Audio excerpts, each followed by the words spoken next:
va tranquillement commencer. Alors, je vous souhaite la bienvenue. Mon nom, c'est Tony Leroux. Je suis vice-recteur adjoint à la promotion de la qualité. Depuis 5 mois, je succède à Claude Maillot, qui était vice-rectrice adjointe jusqu'en décembre. Alors, je commence la rencontre en la remerciant parce que le programme d'aujourd'hui a été conçu en grande partie pendant qu'elle était vice-rectrice adjointe à la promotion de la qualité. Alors, il y a beaucoup de Claude dans la journée d'aujourd'hui. Alors, je veux la remercier. Je veux vous souhaiter la plus cordiale bienvenue ce matin à cette activité. Une activité qui a été programmée par un comité qui travaille autour des programmes d'agrément, des gens qui viennent des programmes d'agrément aussi.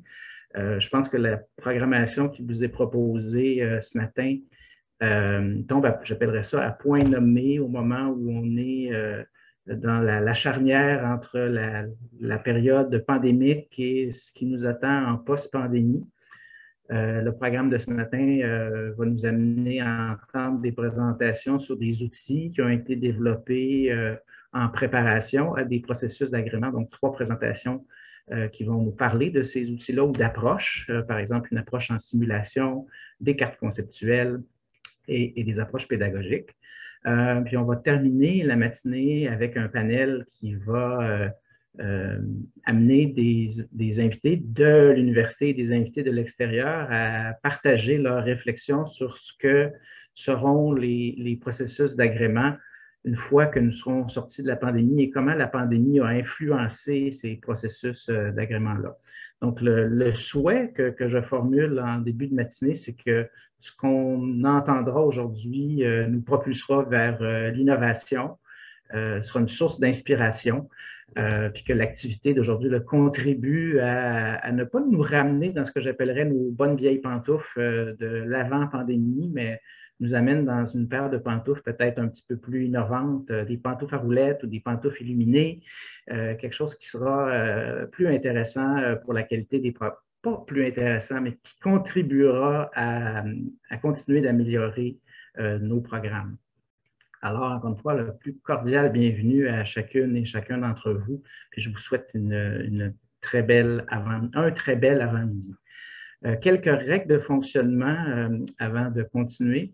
Évidemment, on est plusieurs personnes. J'ai 42 personnes autour de la table. Alors, pour que l'expérience soit agréable, on va vous demander de garder votre son désactivé.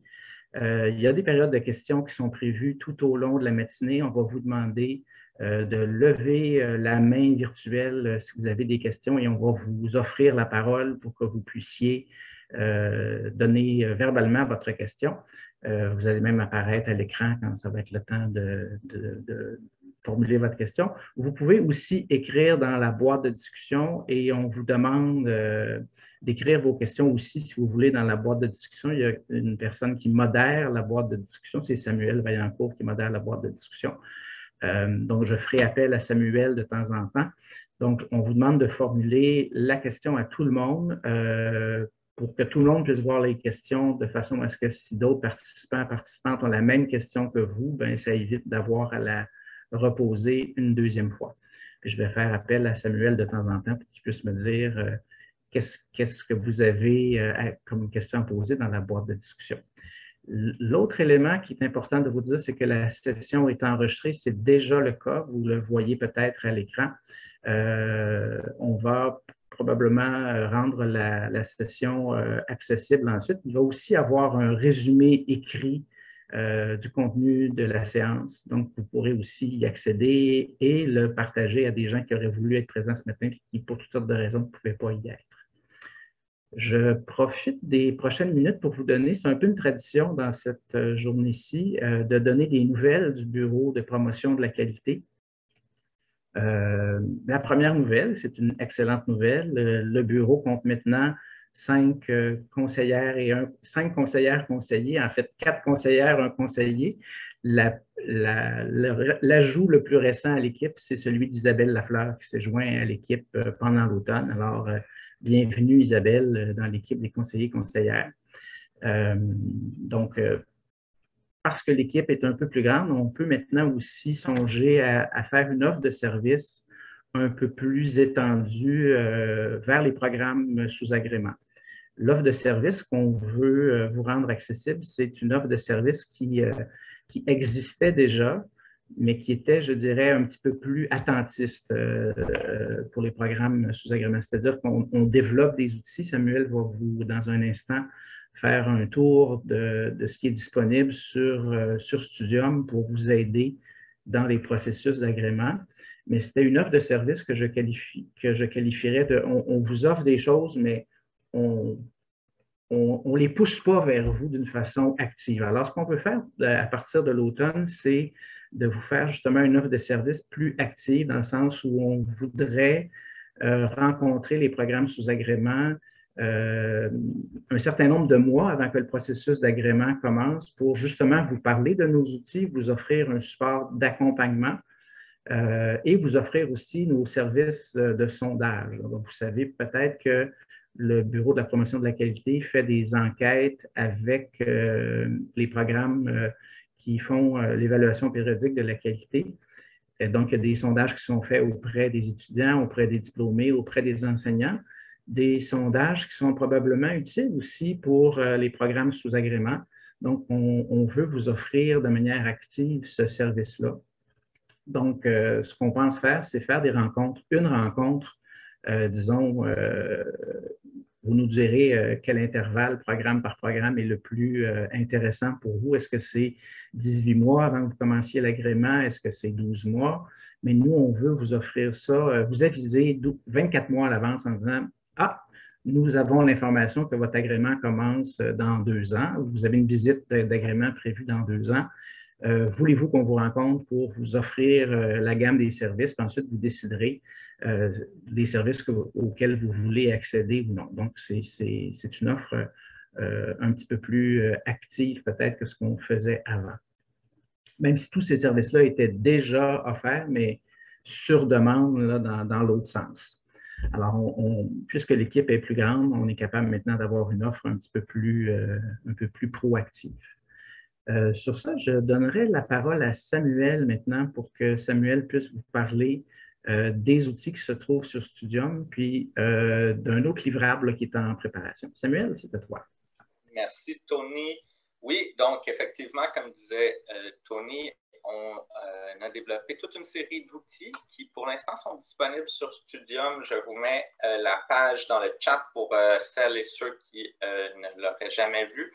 Il y a une clé d'inscription, BPQ en majuscule, barre de soulignement AGR, pour la première fois qu'on s'y rend. Si vous y êtes déjà rendu, vous avez bien sûr accès. Donc, je vais partager mon écran avec vous pour que vous voyez un peu de quoi ça a l'air, cette page Studium. Donc, la voici dans toute sa splendeur. J'ai quitté le mode édition que j'avais ici.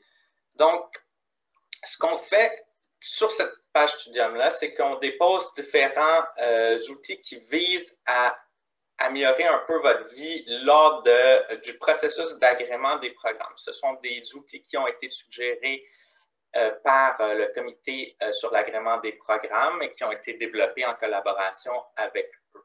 Donc, vous avez la liste des outils ici. La première chose qu'on vous propose, c'est un forum d'échange qui est d'ailleurs lié à cette rencontre d'échange-là. Vous pouvez aller poser des questions, mais aussi vous allez pouvoir retrouver les informations sur les précédentes rencontres d'échange à ce niveau-là. Les autres outils, ce sont des outils autoportants. Donc, le plus important est probablement le guide des étapes clés. On a développé un genre de petit guide qui vise à haut niveau excusez-moi, il y a des questions dans le chat. Comment faire pour avoir la clé d'inscription? Elle est dans le message que j'ai envoyé. C'est marqué inscription, BPQ en majuscule, trait de soulignement, barre de soulignement, AGR en minuscule. Vous pouvez copier celle-ci. Je l'ai envoyée dans le chat. Samuel, pendant ta présentation, je vais m'occuper des questions sur le chat, si tu veux bien. C'est très gentil de ta part, Tony.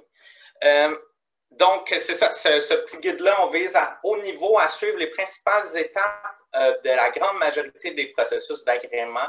On comprend très bien que chacun des processus sont spécifiques, mais il y a différents trucs et astuces, entre guillemets, qui sont communs aux différents programmes et on pense que ça, notamment pour un nouveau ou une nouvelle responsable de programme, ça peut être une lecture, c'est relativement court, très intéressante. Ça donne aussi des liens vers les différents offres de services à l'intérieur de l'UDM, qui contacter, à quel moment, etc.